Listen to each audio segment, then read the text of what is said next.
গাভী কিংবা ছাগি নয়, দুধ দিচ্ছে পাঠা। এমন ঘটনা ঘটেছে কুষ্টিয়ার সদর উপজেলার ২১ নং ওয়ার্ডের নগর মোহাম্মদপুর ক্যানেলপাড়া এলাকায়। আবুল কাশেম দীর্ঘ ৩০ বছর ধরে ছাগল প্রজনন সেবা দিয়ে আসছেন এলাকায়।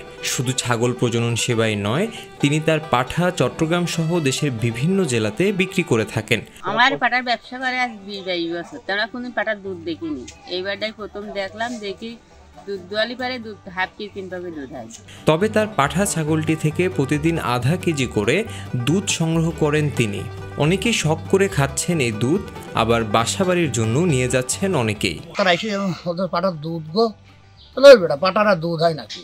তারপর টানমারি থেকে দুধ, এখন ডাক্তার মরে পাচ্ছে আইসে মোটামুটি মেয়েটালারা আইসে ছবি টবি উঠা নিয়ে গেল, দুধ বুধ দোয়া নিয়ে গেল।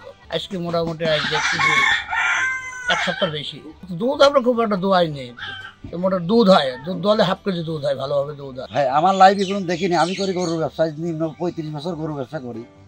তো ইন্ডিয়াও গেছি, এলএম বাজার, বলানপুর, ফেকা, সুল্লুক পাহাড়, ইন্ডিয়াতেও গরু আনেছি। তো জীবনে দেখিনি যে পাঠা ছাগলের দুধ হয়। এই আজব কারখানা পাঠা ছাগলের দুধ হচ্ছে ভাই, এ কি কারখানা! আল্লাহ সব আল্লাহ কুদরত, আল্লাহ না দিলে হয় না। আবুল কাশেমের এই পাঠা ছাগলটি দেখতে খামারে প্রতিদিন উৎসুক মানুষ ভিড় করে চলেছে। আমি এই জীবনে প্রথম দেখি, আর এরকম ঘটনা আমি কখনো শুনিনি। যেদিন আমি নিজে দেখছি এবং আছে দুধের মতোই লাগে, একদমই আছে গরুর দুধ যেমন, এই পাঠার দুধও ঠিক একই রকম। তবে খামারের স্ত্রী সেলিনা বেগম বলেন, পাঠা ছাগলটির বয়স ৩ বছর। এতদিন আমরা দেখিনি যে তার উলান আছে। ১ সপ্তাহ আগে আমরা বুঝতে পারি আমাদের পাঠা ছাগলটির উলান আছে এবং উলান চাপ দিলে দুধ পড়ছে পাঠা ছাগলের। ছিল কিনা ছিল এটা দেখে উনি জানেন, হঠাৎ আমরা ৪-৫ দিন হলে দেখিয়েছি দুধ দোয়ায়। পাঠা ছাগলটি দেখতে আসা মানুষ বলছে এমন বিষয় আগে কখনো তারা দেখেননি। তারা জানতো পাঠা ছাগল শুধু প্রজনন সেবাই ব্যবহার করে থাকে। এটি তাদের কাছে অলৌকিক ঘটনা বলে মনে হচ্ছে।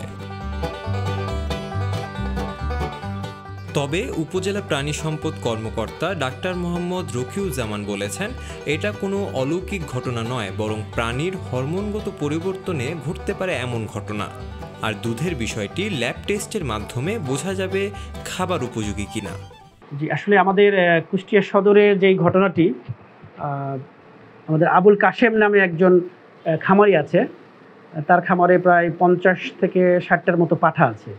তো সেই পাঠার মধ্যে থেকে একটা পাঠা দুধ দিচ্ছে, এরকম একটি নিউজ বা একটা সংবাদ আমরা পাই। পরে আমাদের প্রতিনিধি সেখানে আমরা পাঠাই, সেই সত্যতা আমরা যাচাই করি। তো আসলে এই পাঠা দুধ দেওয়ার ব্যাপারটা, এটি আসলে কোনো সাধারণ বা একেবারে কমন কোনো বিষয় না। এটি সচরাচর আসলে দেখা যায় না, কিন্তু আবার এটি একেবারে অসম্ভব কোনো ব্যাপারও নয়।